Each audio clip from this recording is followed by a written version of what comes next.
আসসালামু আলাইকুম। আমি একজন ইলেকট্রিশিয়ান। অনেকে বলে যে ইলেকট্রিশিয়ানের বদনাম বলে। দেখেন ইলেকট্রিশিয়ান কি কাজ করছে।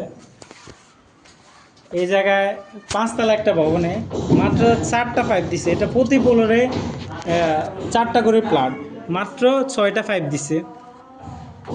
তো আরও রুম প্লাস দিছে, হবে সিঁড়ি প্লাস রুম প্লাস দিছে। যে 4টা করে হিসাব করেই প্রতি ফ্লোরে, তারপর 16টা পাইপ লাগে।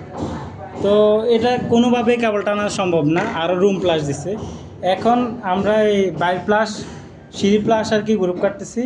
বিম কাটা ঠিক না, কিন্তু এখন কিছু করার নাই, এই কারণে কাটতে হয়। সামান্য কাটছি, মানে রডটা সামনে আসে না।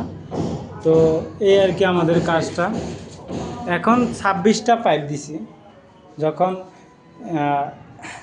রুমের সাবমেইন লাইন, তারপরে টেলিফোনের লাইন, তারপর ডিশের লাইন, এগুলো যখন আসতে পারে, এই কারণে 26টা পাইপ দিয়েছি।